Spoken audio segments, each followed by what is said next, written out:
Good morning friends. Last lecture आपण introduction बघितला होता एक्सक्रीशन अँड ऑस्मोरेग्युलेशन ह्या चॅप्टरचा. आज आपण कॉन्सेप्टला सुरुवात करूया. आज आपल्याला कॉन्सेप्ट नंबर 15.1 बघायचा आहे, excretion and excretive product. What is mean by excretion, आणि आपल्या बॉडीमध्ये असे कुठले एक्सक्रीटिव्ह प्रॉडक्ट्स आहेत की जे आपण आपल्या बॉडीमधून इलिमिनेट करतो आहे, एक्सक्रीट करतो आहे, आणि आपल्या बॉडीमधलं जे काही एक्स्ट्रा जे काही एक्सक्रीटिव्ह प्रॉडक्ट्स आहेत हे बाहेर टाकून आपण आपल्या बॉडीमधलं जे आतलं एन्व्हायरमेंट आहे हे काय करतो आहे, कंट्रोल करतो आहे. So elimination of metabolic waste products from the body is called excretion. ही डेफिनेशन खूप महत्त्वाची आहे बघा. Elimination of metabolic waste. आपल्या बॉडीमध्ये वेगवेगळ्या मेटाबॉलिक, ॲनाबॉलिक, कॅटाबॉलिक वेगवेगळ्या रिएक्शन चालू असतात आणि ह्या मेटाबॉलिझममध्ये वेगवेगळे बाय प्रॉडक्ट्स बाहेर पडतात. म्हणजे काही प्रॉडक्ट जे आपल्याला महत्त्वाचे आहेत, तसंच काही बाय प्रॉडक्ट की जे आपल्या बॉडीसाठी महत्त्वाचे नाही आहेत हे सुद्धा काय होतात, बाहेर पडतात. आणि हे जे मेटाबॉलिक वेस्ट आहेत, हे मेटाबॉलिक वेस्ट आपल्या बॉडीमधून बाहेर टाकणं ह्याला काय म्हणतो आम्ही, एक्सक्रीशन. सो आपल्या बॉडीमध्ये आणखीन अशा काही सिस्टीम आहेत की ज्याच्यामध्ये हे वेस्ट बाहेर पडतं. सगळ्यांना माहिती आहे की आपण लास्ट लेक्चरला बघितली होती डायजेस्टिव्ह सिस्टीम, किंवा त्याला आपण म्हणतो डायजेस्टिव्ह सिस्टीम. आपण जे जेवतो आहे, खातो आहे, त्यातलं जे महत्त्वाचं आहे ते आपण काय घेतो आहे, शोषून घेतो आहे, ॲब्सॉर्प्शन करतो आहे, त्याचं ॲसिमिलेशन करतो आहे. आणि जे वेस्ट आहे त्याला आम्ही काय म्हणतो आहे, डायजेस्टिव्ह वेस्ट. हे थ्रू ॲनस आपण बाहेर टाकतो आहे. बघा, त्यालाच आपण काय म्हणतो आहे, fecal matter. So unlike the digestive waste, which are primarily composed of unabsorbed and undigested substances that have never entered the cell, so metabolic waste are produced inside the body cell. So metabolic waste हे आपल्या बॉडीच्या मध्ये सेलच्या आत form होत असतात. Let us try to enlist various excretive waste produce from the human body. मग आपल्या बॉडीमध्ये असे कुठले कुठले एक्सक्रीटिव्ह वेस्ट आहेत की जे तयार होतात ते आपण पाहूया. त्यातलं सगळ्यांना माहिती आहे की फ्लुइड सच एज वॉटर आहे, पाणी आहे. सेकंड, गॅसियस वेस्ट आहेत, CO2 आहे. नायट्रोजन वेस्ट आहेत की ज्याच्यामध्ये नायट्रोजन हा एलिमेंट इम्पॉर्टंट आहे. मासे कुठले आहेत तर अमोनिया आहे, युरिया आहे, युरिक ॲसिड आहे, क्रियाटिनिन आहे, मिनरल्स आहेत, सॉल्ट्स ऑफ सोडियम आहेत, पोटॅशियम आहेत, कॅल्शियम आहेत, असे भरपूर आहेत. म्हणजे बघा, मी परत सांगतो आहे, CO2 नायट्रोजनस वेस्ट आहेत. आता नायट्रोजन वेस्ट कुठले कुठले आहेत तर ammonia, urea, uric acid, creatinine, काही मिनरल्स आहेत, salts of sodium, salts of potassium, salts of calcium आहेत, etcetera. Which if are present in the body in excess are excrete through urine. मग आपल्या बॉडीमध्ये हे जर जास्त तयार झाले किंवा ह्याची जास्त एंट्री झाली तर पटकन हे थ्रू एक्सक्रीशन हे आपल्या बॉडीमधून बाहेर फेकले जातात. लक्षात का? कारण काय, हे जर जास्त राहिले तर त्याच्यापासून आपल्याला काय होऊ शकते, विषबाधा किंवा आपल्या बॉडीमध्ये हॅझार्डस कंडिशन तयार होऊ शकते. ओके. मग हे युरिनमधून एकतर आता हे जे प्रॉडक्ट आहेत, तुम्ही आता मीठ जास्त खायला लागला आहे, तुमचा जो घाम आहे त्या घामामधून हे सॉल्ट बाहेर पडणार आहेत. बरोबर आहे. सोडियम असेल, क्लोराईड असेल, लक्षात का? तर लक्षात ठेवा, असे कुठले कुठले प्रॉडक्ट आहेत की त्यातून हे बाहेर पाडले जातात. Number 1 urine. सेकंड फिसस, म्हणजे डायजेस्टिव्ह सिस्टीममधलं फिसस. स्वेट म्हणजे घाम. Pigments from due to the breakdown of haemoglobin are bilirubin excreted through faeces. आपल्या ब्लडमध्ये जे हिमोग्लोबिन आहे त्याला आपण HB असं म्हणतो. ज्यावेळी ह्या HBचं ब्रेकडाऊन होतं त्यावेळी बिलिरुबिन आणि बिलिरुबिन हे प्रॉडक्ट तयार होतात. आणि हे बिलिरुबिन हे आपल्या फिकल मॅटरमधून, फिससमधून बाहेर टाकलं जातं. म्हणून आपल्या फिससला कलर येलो आलेला असतो. लक्षात आलं का? आणि युरोक्रोम, युरिन थ्रू द युरिन. आणि आपल्या युरिनला जो कलर आहे पेल येलो, हा कोणामुळे आहे तर युरोक्रोम हे पिगमेंट आहे. बघा मी काय म्हणतो आहे, तिथं कुठलं आहे, बिलिरुबिन डायजेस्टिव्ह वेस्टमध्ये. युरिनचं कलर पिवळा काय आहे, due to urochrome. Also, the pigment present in the foodstuffs like beetroot consumed by the organism, excess of vitamins, म्हणजे जर आपल्या बॉडीमध्ये विटॅमिन जास्त झाले तर hormones and drugs taken are eliminated. आपल्या बॉडीमध्ये काही आपण ज्यावेळी ड्रग्स घेतो, काही विटॅमिन्स एक्स्ट्रा घेतो किंवा काही औषधं घेतो, हे सगळे औषधं बऱ्याच जणांना अनुभव आला असेल की ज्यावेळी आपण औषधं 2-3 प्रकारची घेतो त्यावेळी युरिनचा कलर दुसऱ्या दिवशी बदललेला असतो. याचा अर्थ जे काय आपण औषधं घेतो हे सगळे औषधं थ्रू युरिन आपल्या बॉडीमधून बाहेर पडले जातात. म्हणजे ड्रग्सची बॉडीमध्ये आपले ॲक्शन होते, आपल्याला बरं वाटतं, आणि त्या ड्रगचं जे काही वेस्ट आहे हे वेस्ट थ्रू किडनी बाहेर पडते.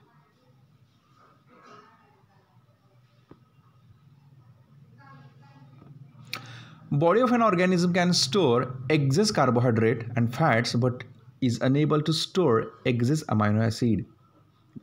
Body of organism can store excess carbohydrate and fats but is unable to store excess amino acid. म्हणजे ह्या वाक्यामध्ये काय दिलेलं आहे की आपल्या बॉडीमध्ये जे काय आपण एक्स्ट्राचं खातोय जास्त, मग कार्बोहायड्रेट असेल, फॅट असेल, is unable store exist amino acid. त्यामुळे काय होतं की आपल्या बॉडीमध्ये जे अमायनो ॲसिड्स आहेत हे जास्त आपली बॉडी स्टोअर करू शकत नाही. Hence exist amino acids are essentially breakdown by process called deamination. मग आपल्या बॉडीमध्ये काय जे अमायनो ॲसिड्स आहेत, जे एक्झिस्ट अमायनो ॲसिड्स आहेत हे ब्रेक केले जातात and broken down into a process is called as deamination. आणि हे जे अमायनो ॲसिड ब्रेकडाऊन करण्याची जी चेन आहे, ही जी प्रोसेस आहे, ह्या प्रोसेसला मी काय म्हणतोय, deamination. In this process amino group is separated from amino acid and ammonia is formed. आणि ह्या डिअमायनेशनमध्ये ह्या अमायनो ॲसिडमधून अमोनिया हा वेगळा केला जातो आणि अमोनिया तयार होणं दॅट इज डिअमायनेशन. टॉक्झिक अमोनिया, आणि अमोनिया हा सगळ्यात टॉक्झिक आहे हे लक्षात ठेवा. Toxic ammonia is either excreted as it is or further converted into less toxic form like urea, uric acid before excretion. मग आता हा अमोनिया झालेला आहे, अमायनो ॲसिडचं डिअमायनेशन झालेलं आहे, बरोबर आहे. मग डिअमायनेशन मधून काय तयार झालेला आहे, एक बाय प्रॉडक्ट तयार झालं. त्या बाय प्रॉडक्टचं नाव काय आहे, अमोनिया. मग एकतर हा अमोनिया आहे, हा अमोनिया डिरेक्टली बाहेर सोडला जातो थ्रू बॉडी, किंवा ह्या अमोनियाचं कन्व्हर्जन लेस टॉक्झिक फॉर्म म्हणजे युरिया किंवा युरिक ॲसिडमध्ये केलं जातं. लक्षात आलं, तुमच्या समजतं का बघा. म्हणजे अमोनिया आपण डिरेक्टली बाहेर टाकू शकतो किंवा ह्या अमोनियाचं कन्व्हर्जन युरिया किंवा युरिक ॲसिडमध्ये केलं जातं. There is no clear correlation between the phylogenetic relationship of organism and their major excretory product but its habitat has. There is no clear correlation between the phylogenetic relationship of organism and their major excretory product, but its habitat has. Tadpole of frog excrete ammonia and adult frog mostly are ureotelic. किती छान example दिले बघा. ह्याने काय सांगितले बघा, जो बेडूक आहे, बेडूक हा बेडूक म्हणजे अडल्ट बेडूक, अडल्ट फ्रॉग हा त्याच्या युरिनमधून युरिया बाहेर टाकतो. काय टाकतो बाहेर, युरिया. म्हणून त्याला आम्ही काय म्हणतोय, युरिओटेलिक. आपण पुढे बघणार आहोत. पण त्याची जी टॅडपोल आहे, टॅडपोल म्हणजे काय, बेबी छोटीशी, त्याला आपण काय म्हणतोय मराठीमध्ये, बेडूक मासा, बरोबर आहे. हा जो बेडूक मासा आहे किंवा हा जो टॅडपोल आहे हा पाण्यामध्ये असतो 24 तास, छोटे छोटे, आणि हे अमोनिया बाहेर टाकतात. म्हणजे लक्षात ठेवा, टॅडपोल ऑफ फ्रॉग हा अमायनोटेलिक आहे किंवा अमायनोटेलिझम हा रूट फॉलो करतो आहे, आणि जो अडल्ट फ्रॉग आहे हा कसा आहे, युरोटेलिक आहे. म्हणजे असे सुद्धा कॉन्ट्रास्ट पाहायला मिळतात काही ॲनिमलमध्ये. Some terrestrial turtle excrete uric acid. काही कासवं की जे जमिनीवरती असतात हे युरिक ॲसिड बाहेर टाकतात, पण काही युरिया किंवा अमोनियासुद्धा टाकतात, बरोबर. म्हणजे बरेच असे एक्झाम्पल्स आहेत, आणि हे एक्झाम्पल कशावरती आहेत, तर हे हॅबिटेटवरती आहेत. म्हणजे ते कुठं राहतात, काय खातात, कुठं राहतात, तिथलं एन्व्हायरमेंट काय आहे, त्याच्यावरती ह्या बऱ्याच गोष्टी डिपेंड आहेत. नेक्स्ट आपण बघतोया, animal can be broadly classified into 3 types based on the nitrogenous waste they produce. मग सगळ्यांनी हा स्टडी केला आणि ॲनिमल, आता आपण बघतोय ॲनिमलचं. मग ॲनिमलमध्ये असे नायट्रोजन वेस्ट टाकण्याचे किती प्रकार आहेत, त्याचं त्यांनी क्लासिफिकेशन केलं सायंटिस्टनी, की ॲनिमलमध्ये कुठल्या कुठल्या प्रकारचं क्लासिफिकेशन त्यांनी केलं आहे बघा. एक म्हणजे अमोनिया सोडणारे, अमोनिया हा नायट्रोजन वेस्ट आहे, ते सोडणारे ॲनिमल वेगळे केले. युरिया हा नायट्रोजन वेस्ट प्रॉडक्ट सोडणारे वेगळे केले, आणि युरिक ॲसिड हे सोडणारे ॲनिमल्स वेगळे केले. So animals can be classified into 3 types based on nitrogenous waste they produce. म्हणजे जे वेस्ट ॲनिमल फॉर्म करतात, स्पेशली नायट्रोजन वेस्ट, त्याच्यावरून ॲनिमलमध्ये 3 प्रकार केले. पहिला म्हणजे अमोनिया सोडणारे, युरिया सोडणारे, आणि युरिक ॲसिड सोडणारे. त्यात आपण बघणार आहोत. अमोनिया, आता पहिल्यांदा आपण बघूया की अमोनिया म्हणजे NH3. Ammonia is the basic product of deamination process. आपण मगाशी बघितलं होतं की डिअमायनेशन प्रोसेसमध्ये सगळ्यात बेसिक प्रॉडक्ट कुठला असेल तर तो अमोनिया आहे. But it is a highly toxic, पण सगळ्यात तो काय आहे, टॉक्झिक आहे. Hence it is to be diluted immediately, पटकन तो डायल्यूट केला जातो, पटकन तो पाण्यामध्ये मिक्स केला जातो. And if there is no or limited access to of water, need for conversion of ammonia become necessary. जर का पाणी नसेल त्या ॲनिमलच्या बॉडीमध्ये तर पटकन त्या अमोनियाचं कन्व्हर्जन कशामध्ये केलं जातं, युरिया किंवा युरिक ॲसिडमध्ये केलं जातं. So this availability of water play a key role in deciding the mode of excretion of organism. So there are mainly 3 types. याचा अर्थ ॲनिमलमध्ये सगळ्यात महत्त्वाचं काय असतं तर ते पाणी आहे, लक्षात ठेवा. मग आता हे 3 मोड्स आपल्याला बघायचे आहेत. पहिला जो मोड आहे तो आहे अमायनोटेलिझम. दुसरा जो आहे तो आहे युरिओटेलिझम आणि लास्ट आहे त्याचं नाव आहे युरिकोटेलिझम. लक्षात आलं का? मी परत सांगतो आहे की ॲनिमलमध्ये हे 3 मोड आहेत. पहिला आहे अमायनोटेलिझम, युरिओटेलिझम आणि युरिकोटेलिझम. आता पहिल्यांदा लक्षात ठेवा, अमायनोटेलिझममध्ये ऑफकोर्स काय फॉर्म होणार आहे, अमोनिया फॉर्म होणार आहे. अमोनिया हा टॉक्झिक आहे, तो बॉडीमधून पटकन बाहेर टाकणार. पण अमोनियाला बाहेर टाकण्यासाठी त्या ॲनिमलच्या बॉडीमध्ये काय पाहिजे रे, तर वॉटर पाहिजे. सेकंड आहे युरिओटेलिझम, बरोबर आहे. आता अमोनियापेक्षा युरिया हा लेस टॉक्झिक आहे, बरोबर आहे. त्यामुळे इथं पाणी पाहिजे पण इतकं नाही, अमोनियासारखं नाही आहे, ठीक आहे. आणि लास्ट आहे युरिकोटेलिझम. युरिकोटेलिझम हा पुन्हा अमोनिया आणि युरियापेक्षा आणखीन लेस टॉक्झिक आहे. त्यामुळं युरिक ॲसिड बाहेर टाकण्यासाठी पाण्याचं प्रमाण अतिशय कमी लागतं. जर तुम्ही मला प्रश्न विचारला की अमायनोटेलिझम, युरिओटेलिझम आणि युरिकोटेलिझममध्ये सगळ्यात टॉक्झिक नायट्रोजनस वेस्ट प्रॉडक्ट कुठला आहे, तर ऑफकोर्स अमोनिया आहे. नंतर कुठला आहे, युरिया आहे. नंतर कुठला आहे, युरिक ॲसिड आहे. पहिला लक्षात आलं. नंबर 2, अमोनिया बाहेर टाकण्यासाठी पाणी जास्त लागणार आहे. युरिया बाहेर टाकण्यासाठी पाणी आणखीन कमी लागणार आहे आणि युरिक ॲसिड बाहेर टाकण्यासाठी आणखीन पाणी कमी लागणार आहे, बरोबर आहे. म्हणजे बघा की हे जे नायट्रोजन वेस्ट प्रॉडक्ट आहेत हे बॉडीमधून बाहेर टाकणं, ह्यालाच आम्ही काय म्हणतो आहे, excretion. That is elimination of nitrogenous waste product. लक्षात आलं. तर आता आपण प्रत्येक मोड ऑफ एक्सक्रीशन डीप डिटेलमध्ये पाहूया आणि आज आपण इथं थांबूया. त्यातला पहिला प्रॉडक्ट आपण बघूया, अमायनोटेलिझम. बघा, elimination of nitrogenous waste in the form of ammonia is called ammonotelism. आपल्या बॉडीमध्ये आपल्या म्हणजे काही ॲनिमलच्या जर हा नायट्रोजन वेस्ट प्रॉडक्ट अमोनिया फॉर्ममध्ये तयार होत असेल त्याला आम्ही काय म्हणतो आहे, ammonotelism. So elimination of nitrogenous waste in the form of ammonia is called अमायनोटेलिझम.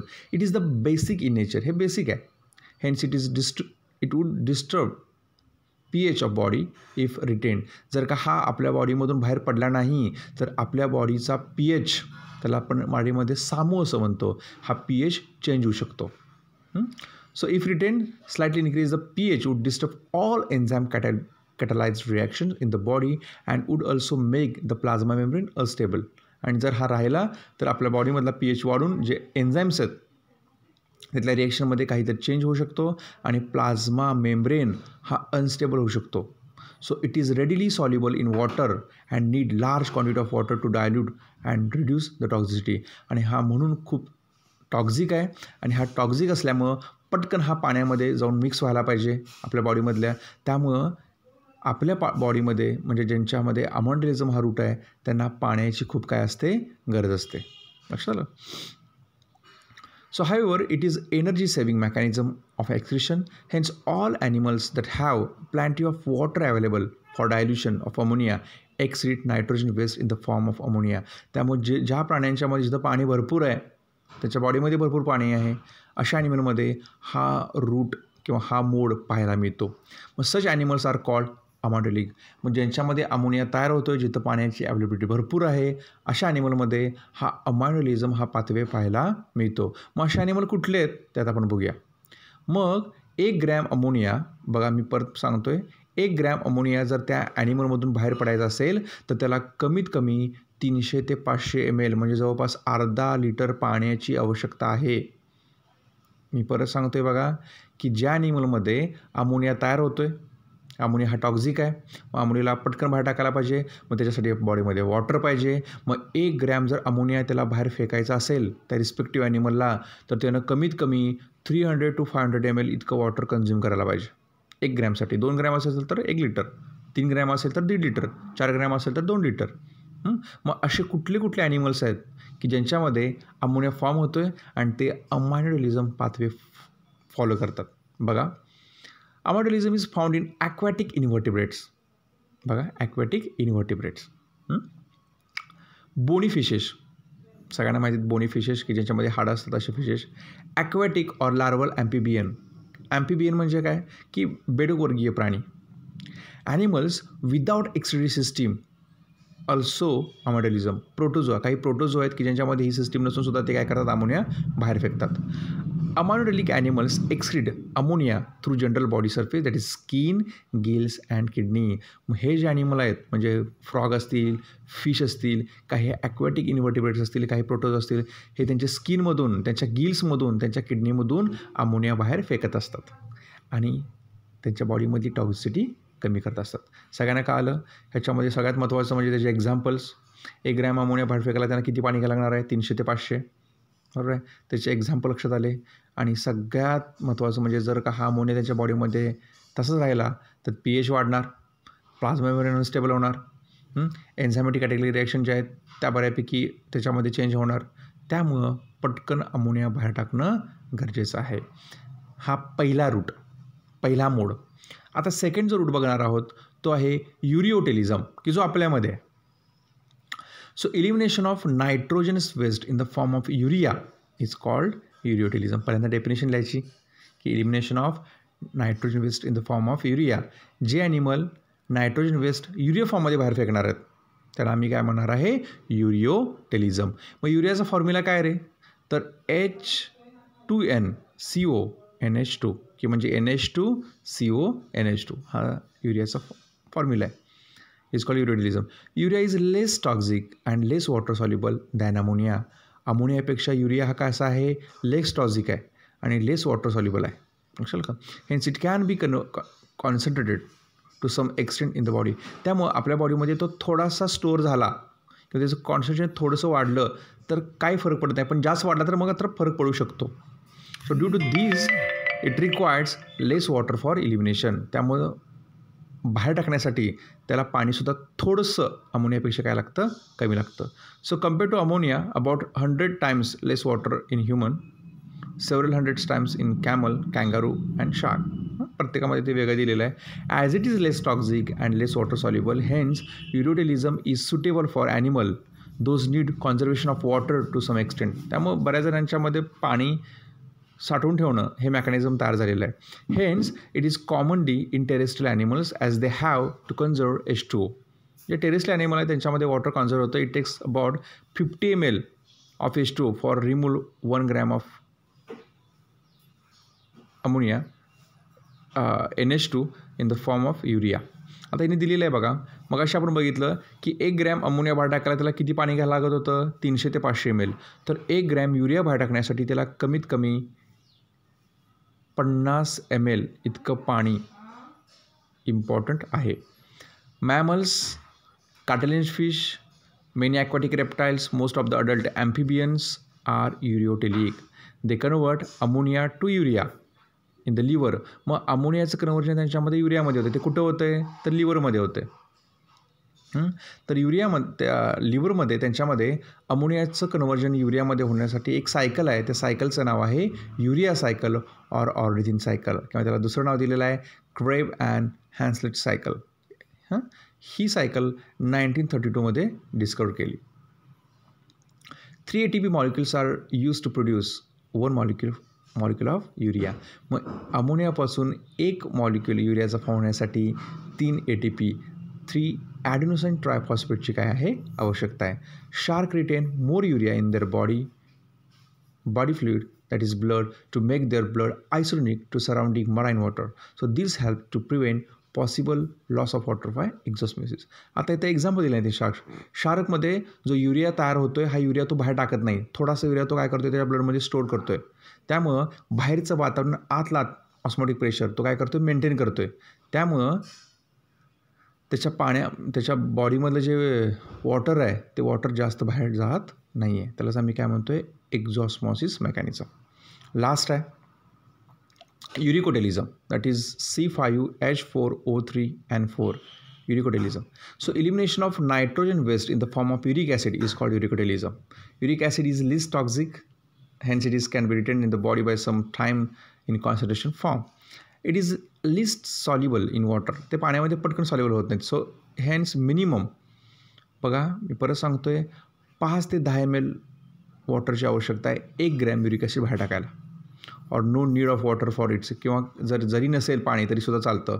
So animals those need to conserve more water following युरिकोटिलिझम.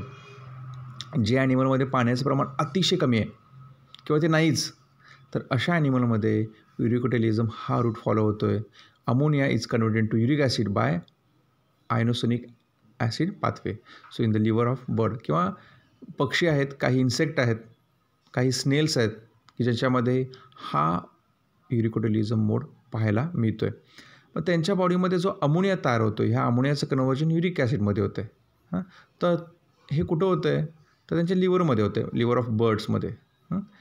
कुठं होतं आहे म्हणजे कुठला पाथवे येतो, तर तो आहे inosinic acid pathway. The need to conserve the water, so however they have to spend more energy. Next लेक्चरला आपण पुढं बघूया. आणखीन एक इथं राहून गेलं. Always remember the animals like spider, scorpion and penguin, हे जे 3 ॲनिमल आहेत, मी परत सांगतो आहे, स्पायडर म्हणजे मकडी, स्कॉर्पियॉन म्हणजे बिच्छू आणि पेग्विन हा बर्ड तुम्हाला सगळ्यांना माहिती आहे. हे 3 जे आहेत ह्यांच्यामध्ये नायट्रोजनस वेस्ट प्रॉडक्ट हा युरिया नाही आहे, अमोनिया नाही आहे, युरिक ॲसिड नाही, तर तो कोण आहे, तर गॉनिन आहे. कुठला आहे, गॉनिन. म्हणून आम्ही त्यांना काय म्हणतो आहे, their mode of excretion is guanotelism. बघ आत्ता पण आपण काय बघितलं, अमायनोटिलिझम, युरिओटिलिझम, युरिकोटिलिझम, आणि आता आपण 14 काय बघतो आहे, गॉनोटिलिझम. कारण का ह्यांच्यामध्ये गॉनिन हा नायट्रोजन वेस्ट प्रॉडक्ट काय होतो आहे, एक्सिड केला जातो आहे. So they are called as guanotelism. Next लेक्चरला आपण बघूया पुढचा कॉन्सेप्ट.